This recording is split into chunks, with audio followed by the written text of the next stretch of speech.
raising activity in Indian economy. So like, already we have seen that on one axis. So here on secondary axis, we have number of issues, or we can call, number of companies, those who, introduced IPO for raising capital. And on this axis, primary vertical axis, we have amount. So we have seen over, initially, up to more or less 1997, you can see in terms of number of, amount of issue or amount that companies have raised in India was less. But then after that, you can easily see that it has really gone up significantly. So it shows that when economy is going towards, from low efficiency to high efficiency, all, whether it's corporates or other sector, they get, involved in various activity. And they, like in this particular case, companies gone up for raising more capital. Similarly, this slide we have also discussed, and here we try to link how economic activity or economic, importance of particular sector and business risk is involved. Because at the end, all firms operating, whether it's in textile industry, whether in chemical industry or in paper product industry, they require capital, or they require input resources, I would say, to contribute or to, to produce their goods, and that can ultimately contribute to the economy. So here on y-axis, economic importance, x-axis, we have economic importance, and then y-axis is business risk. So you can easily relate that how much capital dependency is there for these firms, because here business risk is measured in terms of working capital. So if we take this example of firms which are operating in textile industry, they having high business risk because they require more capital, short-term capital for running their activity. At the same time, they really contribute significantly in Indian economy. Reason is very clear, because these MSME sector firms in textile, most of the products are exported. Because in India, if you just look at the industry classification, textile is one of the industry where we get most of the export to European countries, Canada and US. So that's why the economic importance is very high for this industry. Whereas when we compare with medium and small scale industry in metal industry, capital requirement or business risk is high because company requires very frequent capital for production and other activity, but their presence in terms of GDP contribution is lower, or in terms of giving job opportunity or employment to individuals is low as compared to textile. So because everything, whatever we are going to discuss in this course, whether it's company, whether it's individual, or whether it's particular institution, everyone basically is going to work within the framework of financial system. And that's why we should try to relate how all these things are interrelated. Now, the first thing we should know in this particular course to better understand various institution, various instrument, various market, to know what is financial system. Already we have seen, we have already discussed some kind of example in our yesterday's discussion and also in today's discussion. So with that understanding, we will try to understand what is financial system, and then we will move forward to see how it looks like when we take Indian scenario, what is the financial system and how entire financial system having sub categories. So when we define financial system, it's like any system we pick, whether it's a system related to electrical engineering or whether it is system related to physics or any other domain, same way, system means it is an integrated framework. So, but in our case, we are talking about financial system. It means all the, what we call all the sectors, all these, intermediary or various, of parts that would be part of financial system are overall going to function to help financial, health of particular economy. So if we look at this definition, that a set of closely held financial institutions, intermediaries, financial instrument, services, and method of operations and procedure, collectively we call it financial system. So here, what we are saying that when we talk about financial institution, we have banks, we have other non-financial, other non-banking institutions. They are basically part of financial system. At the same time, various intermediaries. Intermediaries means they connect two parties. Banks are also intermediaries. Various mutual fund houses, they are also intermediaries because they take money from a pool of individual. And finally, it is invested in certain ways. Financial instruments, because unless we have financial instrument or we have any option to invest, we cannot do that. For example, unless we have various, let's say, stocks or various debt instrument available on NSE and BSE, we cannot buy it.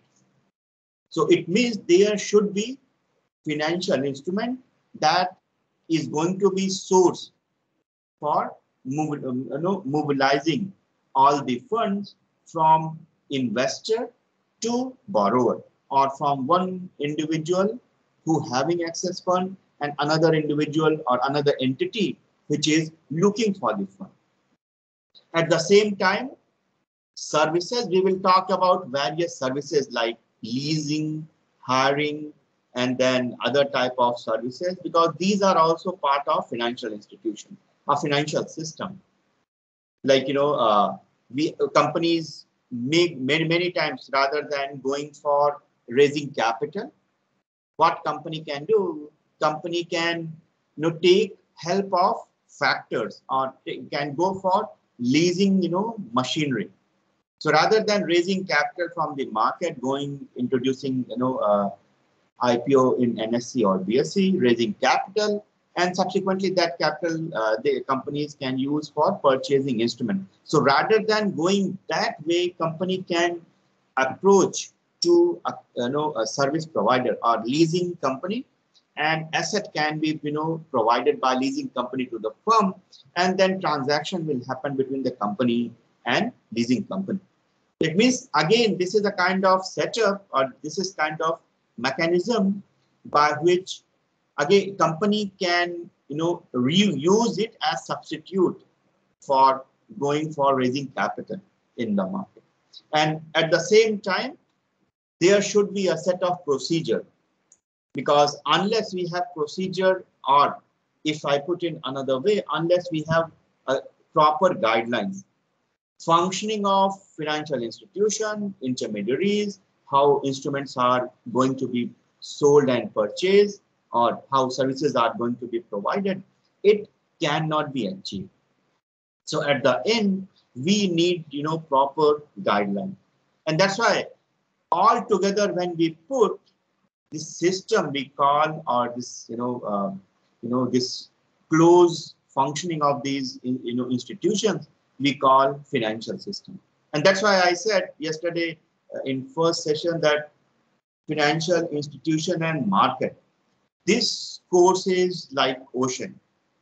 How far we want to go, how deep we want to explore, it depends upon individual. individual's effort. So now, going further about financial system, because as we said that there should be a proper method and procedure for running a financial system or for synchronizing activities in a given economy through financial intermediaries. So that's why it requires a set of rule and guidelines, and that's why we have various institutions. Can anybody name few financial institutions? Few financial regulatory bodies in India. So SEBI.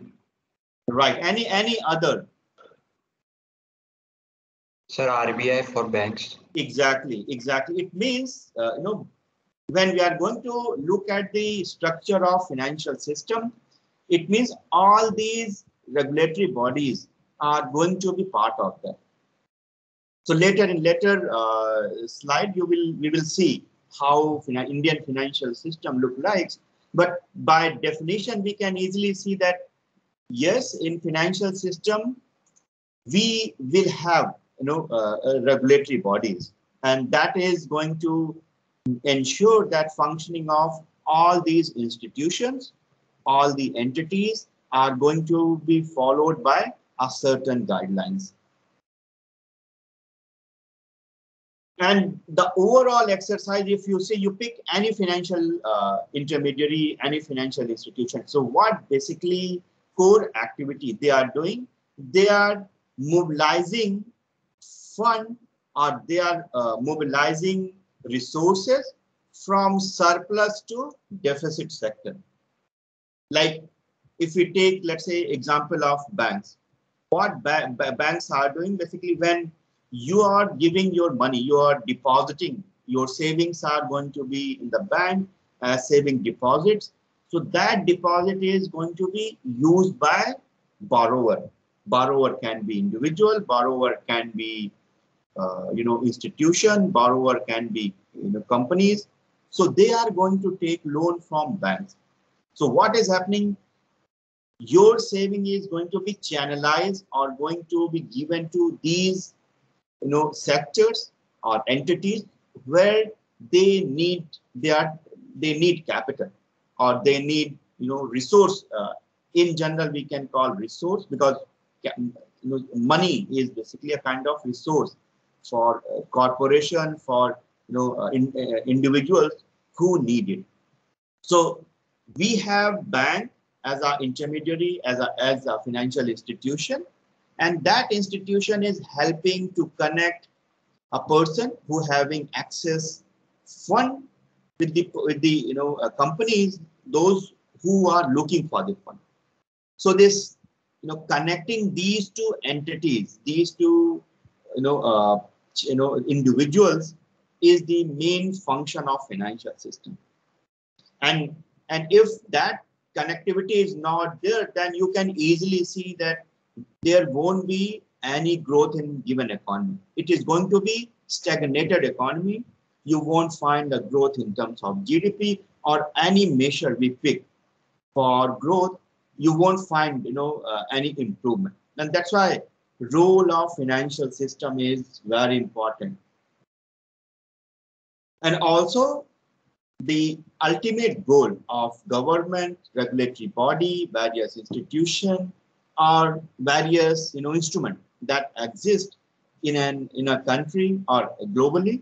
The overall objective of this is to how to improve upon efficiency of financial system.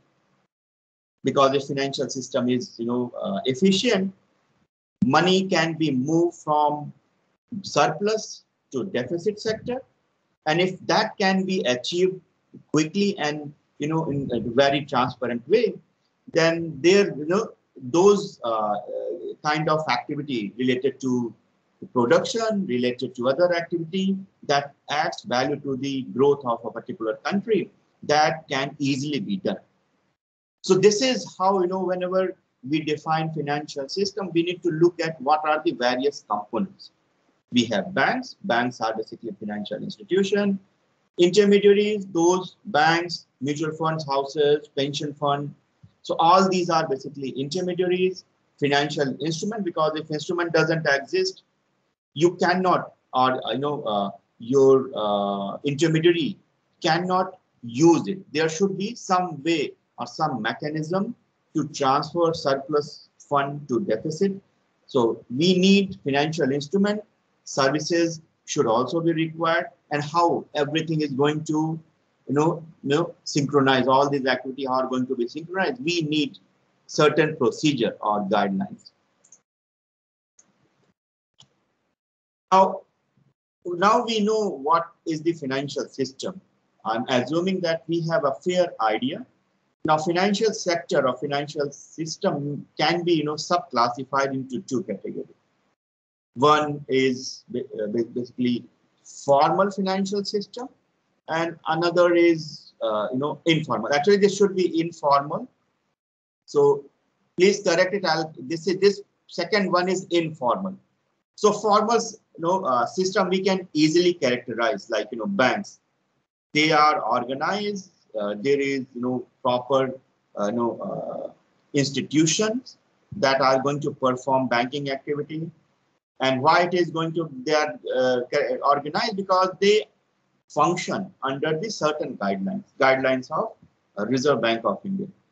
And same way across globe, any country you pick, you will find formal and informal financial sector. So formal, more or less, we know. Informal system are going to be unorganized, like private lending and borrowing.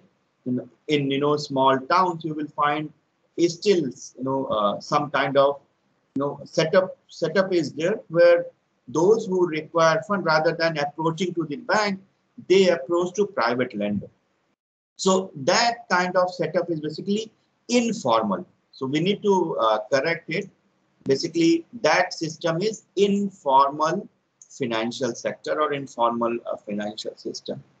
And when we compare formal financial sector versus informal, it's very clear that this kind of formal system is well regulated, and they help overall economy, because over the period economy is going to expand, and it must expand, otherwise it would be very difficult to compete. So in modern economy, the role of formal financial sector is very critical.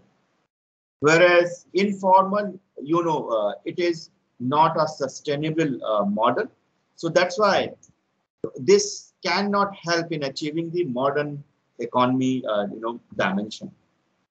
So that's why more or less all the sectors across the countries, government is trying to make informal sector or informal financial sector into a formal one. There should be certain guidelines, because when guidelines are there, then it becomes easy to connect person having surplus resource with the person who having deficit.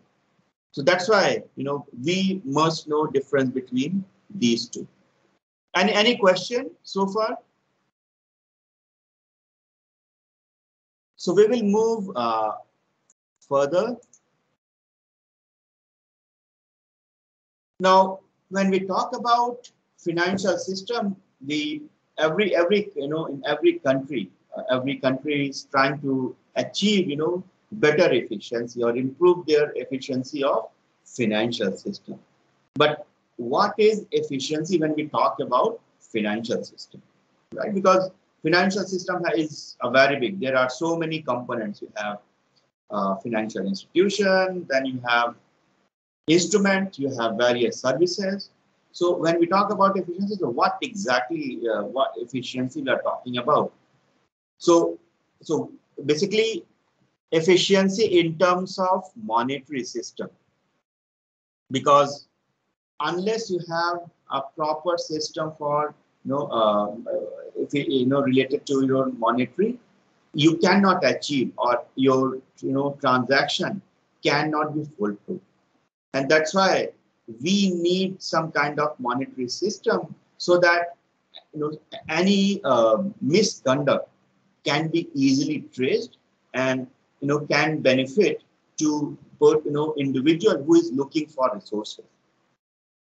Second is it should facilitate in creation of capital. In creation of capital means when we talk about capital related to companies, basically asset that company creates.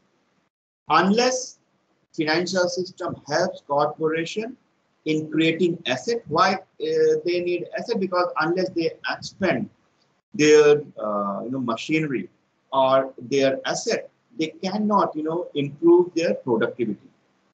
So that's why financial system must ensure that transaction or mobilizing of resources should happen from surplus sector to deficit, and at the same time the person who is taking capital or taking loan from the bank, for example, they should be able to create asset, and that asset should be used in production or some other way so that they can contribute to the economy in a broader sense.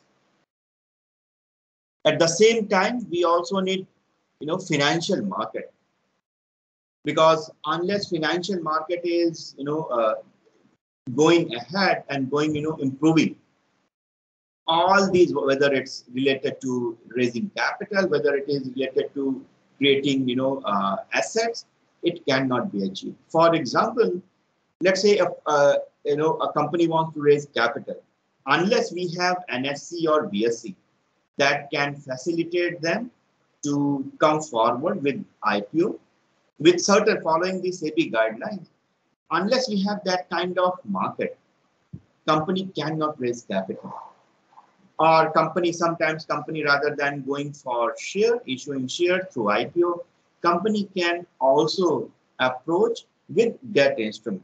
Debt means they issue debenture, and when we talk about government, when government issue debt instrument, we call it bond. So we will also have a discussion, but for time being, what we need to understand that to make financial system efficient, we also focus should also be given to improving the efficiency of financial market. Unless financial market is strong enough and it's efficient to facilitate various entities, we cannot achieve the efficient financial system.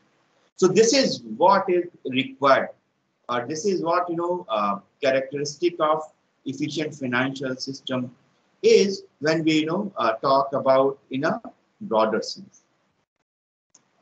If you have any question, you can ask, because these most of the thing I think you may be aware of, so that any point you feel it's not clear, you can interrupt me. We can discuss it.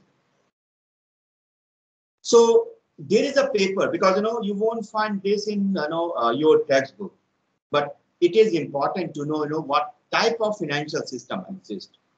Can anybody tell what kind of financial system exists in India? Let's say if we don't refer to this, what kind of financial system exists in India? It's efficient or it's semi-efficient, and if so, what would be your definition? Yeah, anyone? What kind of efficiency we have in India in terms of financial system, and why? So I don't know if the answer is correct very much, but then I think semi-efficient because we have many frauds and scams still going on. Yes. So it's not completely efficient. So so if I take your point, so you are saying that more focus should be given on regulatory part. Is it so? Yes, sir. It's very easy to find loopholes even today. Okay. Any other point? He has put one point related to improvement in regulatory part, and based on that, he is saying that Indian system is not reached to higher level of efficiency. Any other point? Sir, yeah, Soumik. I'd like to point to another aspect of access in our financial system. I think access to these financial services and access to financial markets is an important part of efficiency. And in India, it's still lagging a lot compared to some other developed countries. Like you gave an example of informal part that exists in India, which is, yes, sir. So I think when we are able to replace the informal with the formal throughout the entire demography, then we can achieve efficient financial. Yes, yes, and that's why if you look at last 2-3 years, various reforms that were introduced by RBI. RBI is trying to make informal financial sector to more formal, right? Because we do need we all must admit that we need informal sector, because we cannot make all the sector.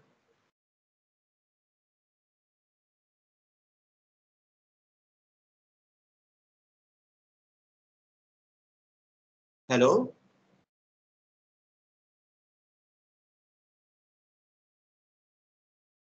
Yes, sir. Yes, sir. Continue. Hello.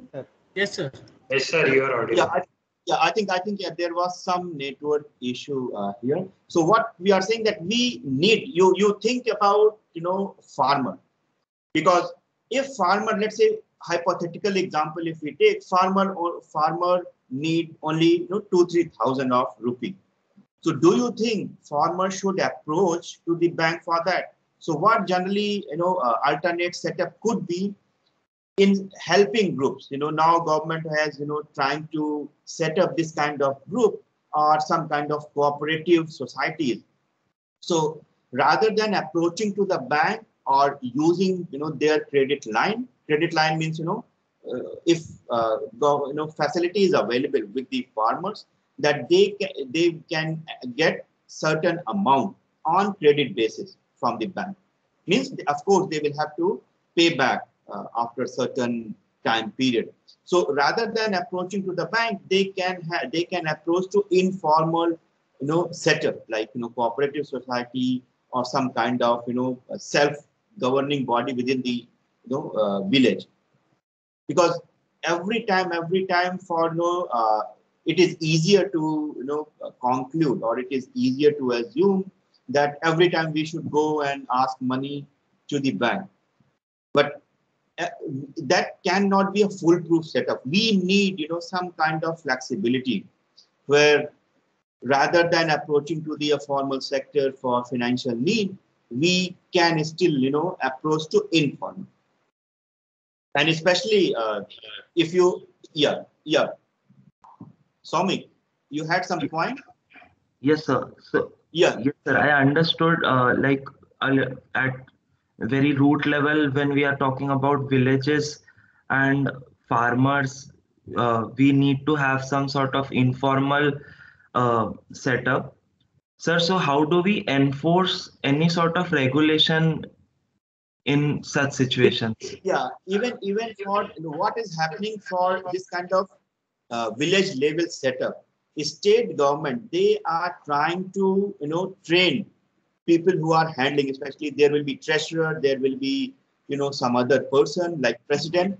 So what state government is doing, they are training them so that they can have their some guideline, they can follow certain guideline when they are extending credit or giving money to the person who really need. So this kind of even anyone who belongs to village and they have come across this kind of setup, especially in Gujarat or in UP. I have seen that this kind of setups are very much working very efficiently. So, but yeah, there should be some checklist from the authorities so that no one can misuse this kind of setup. Because if it is misused, then again, it won't add any value to individual or it won't help anyone. But yes, more or less, across world, even in India, government is trying to regulate up to large extent most of the informal sector. So because everywhere you have some advantage and disadvantage. When you have lots of restriction, then you won't feel freedom to function.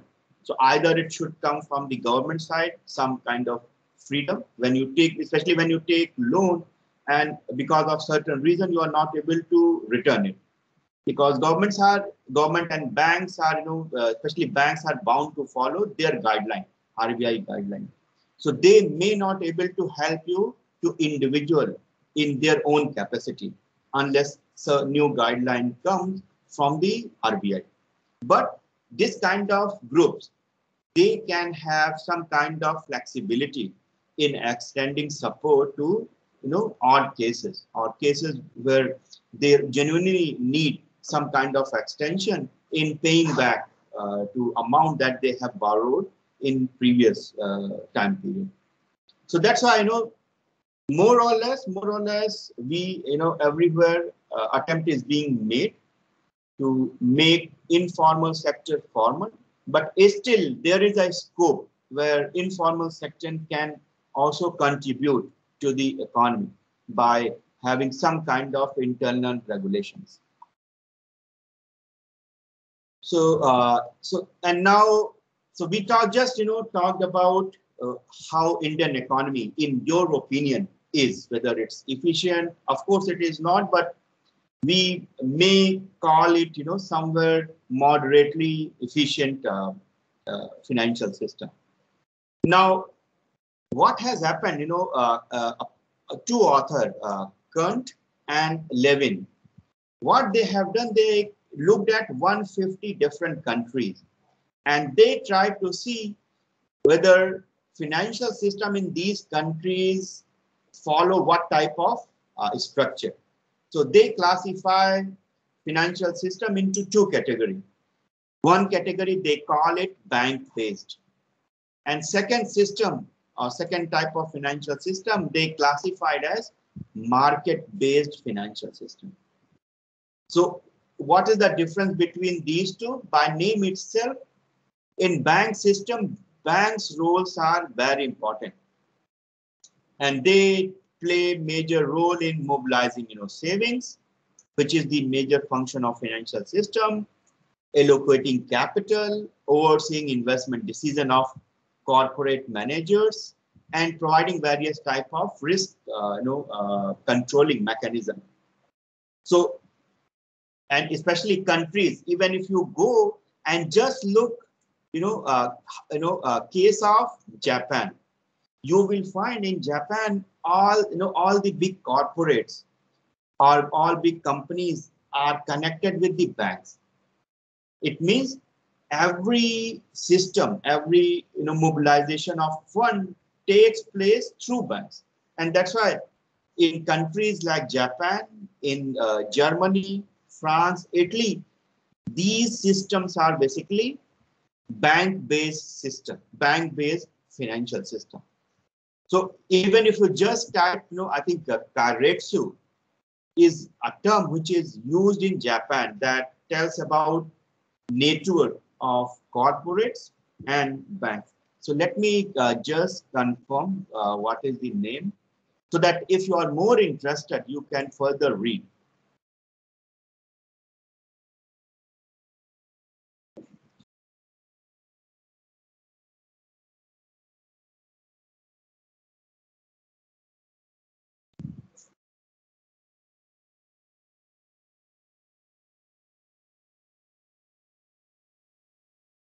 And this is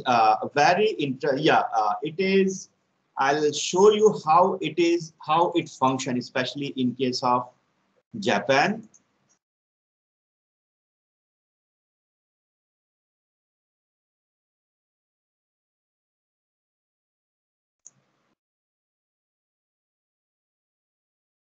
Just give me a minute.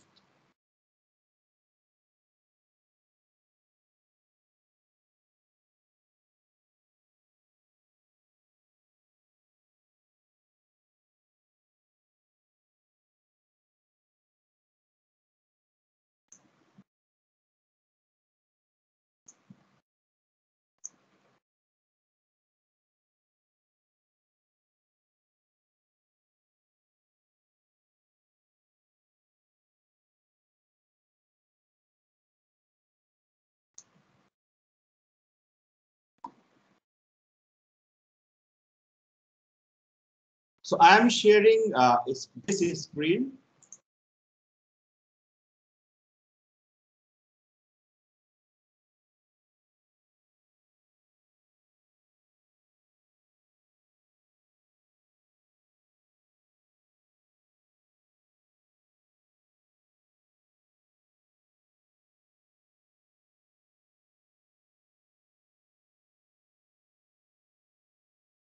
Can you see my screen? No, sir. Check. Yes, sir. Yes, sir. Yes, sir.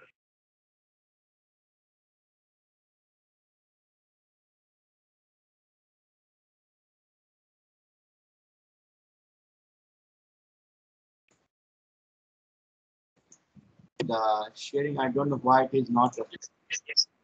Yes, Yeah, sir. So we okay. can see. Okay, I think, yeah. Again, I will have to share.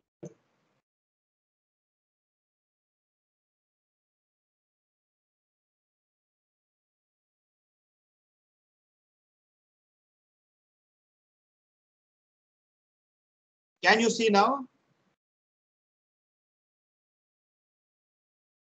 Yes, sir, we can see it. Yes.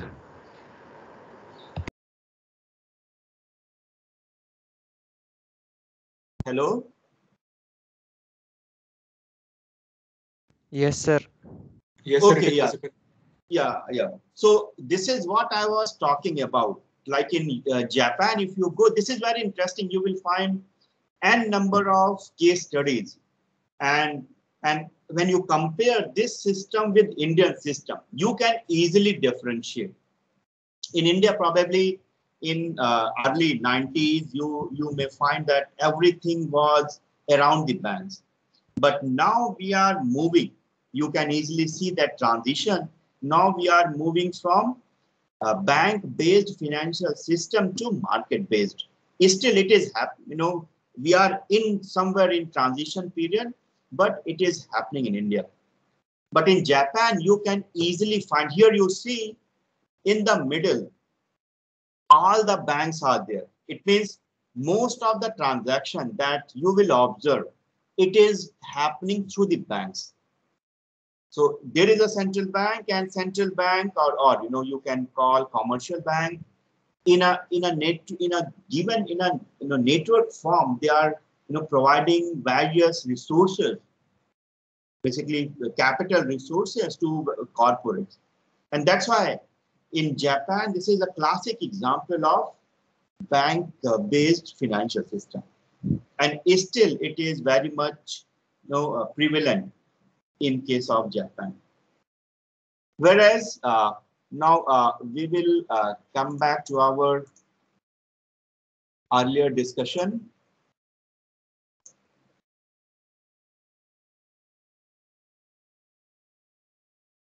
So can you see my screen now? Yes, sir. Okay. So I'm again back to my previous slide. So here we are, here these two authors, they talked about two.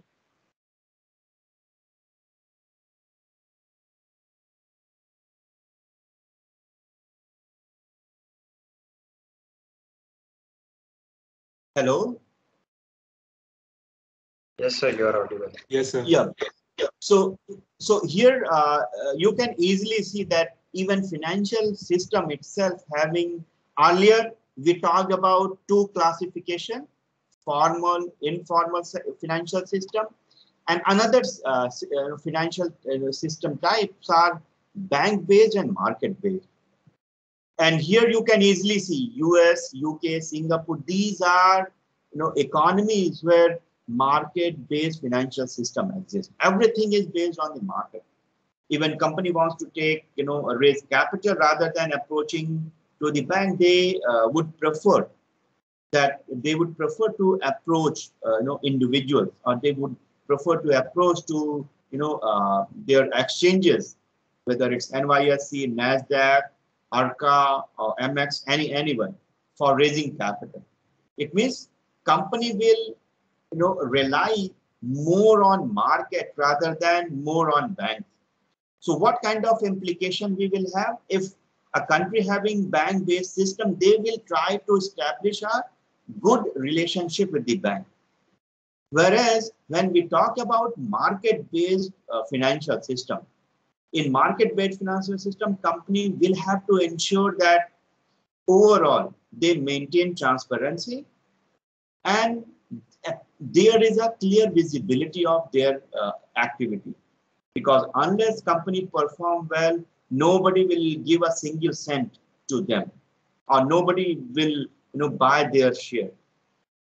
So that's why there are certain advantages, because if bank-based financial system is there, bank know how company is performing. Even banks nominated independent director and director are going to be in the board of those companies. So there are certain advantages, but if in bank-based system you will find the transaction, the mobilizing of capital from bank to companies are very quick. Whereas in market-based system, market-based financial system, it takes time for companies to raise capital. Reason is very clear, because unless people know what company is doing, where they are going to invest their money, people won't buy their share, or it would be difficult for companies to go for IPO. Even in US, if you see, there were good companies.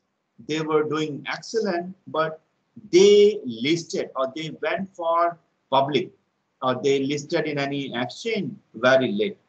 Unless they achieve certain level of transparency, unless they got some kind of brand reputation in US. And that's why this is the main difference between bank-based bank-based financial system versus market-based financial system. So there are some advantages and disadvantages as well. But now more or less all across globe, countries are trying to move from bank-based financial system to market-based, because if companies are not doing well, so definitely the pressure will increase on the bank. NPAs will go up. If NPA is going up, then it will become liability for the central bank, for the government to go for bailout. So if you connect, bailout means giving some kind of assistance to companies or entities who are not able to perform well. So that's why bank-based system having certain advantages, at the same time certain disadvantages. So now if we compare, already we have discussed there are certain advantages. So these are the comparison we can have between bank-based financial system versus market-based financial system. And you can easily compare and see which one is better. So certain issues are there, but more or less across the globe, countries are trying to transit from bank-based financial system to market-based. Any questions so far? Now this Sir, is what. Excuse me. Yeah. Sir, where does India stands in bank-based or market-based? Yes. So what do you think? we should try to get answer from our discussion itself. So what do you think? Where exactly we are? We are following bank-based financial system or market-based? What do you think? Sir, I guess market-based. Can you give us some examples? Yeah.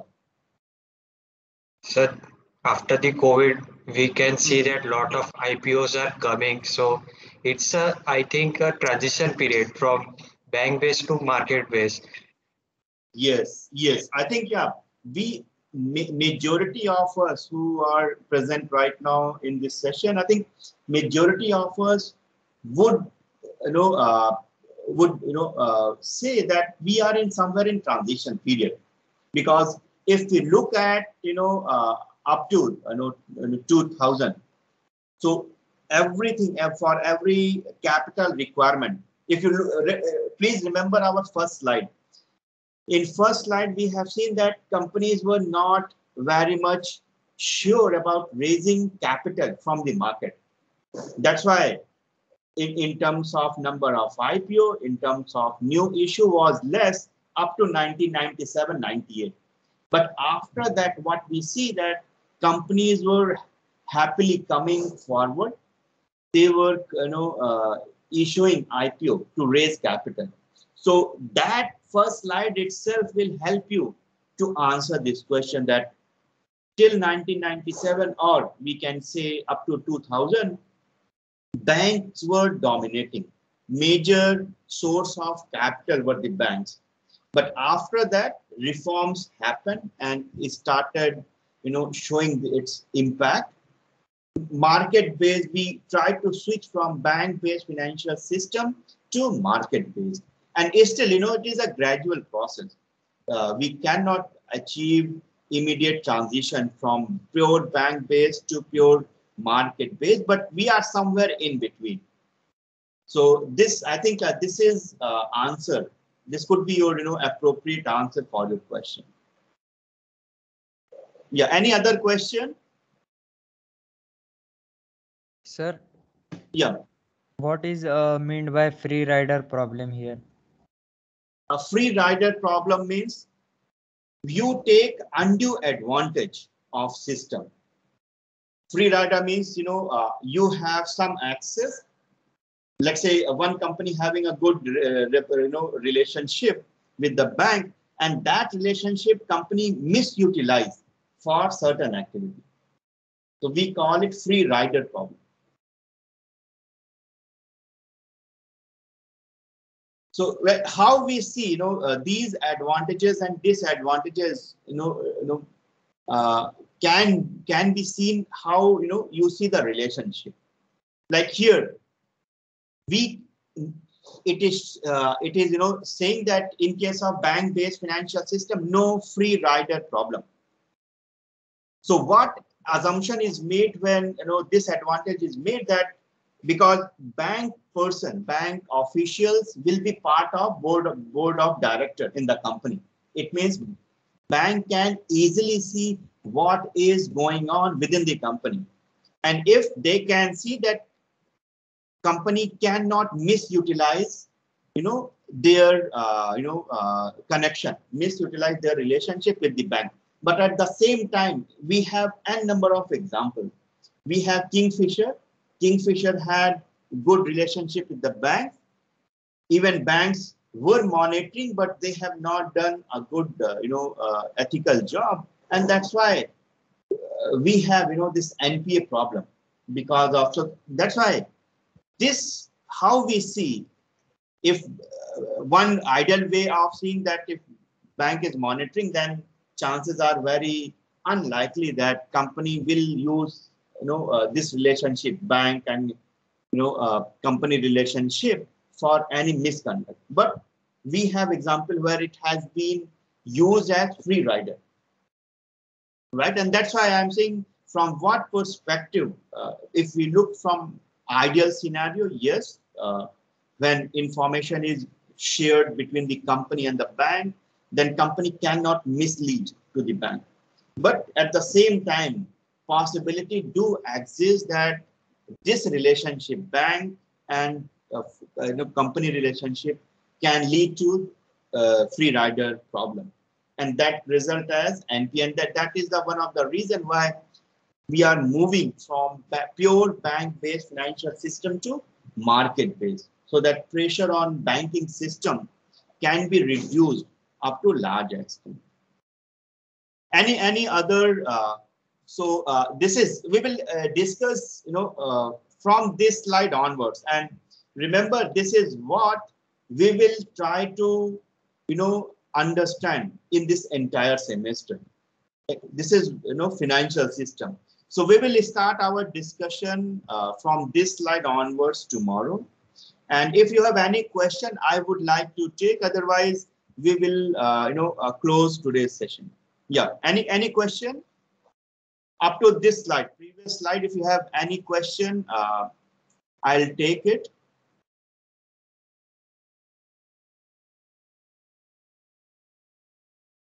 Yeah. Do you have any question or anything you would like to discuss?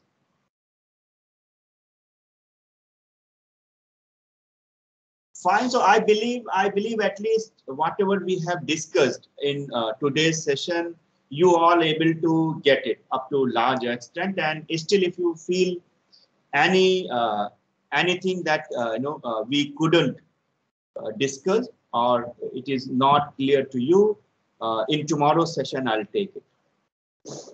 Right. So I'm closing today's session. So we will meet tomorrow for further discussion on financial market and financial system.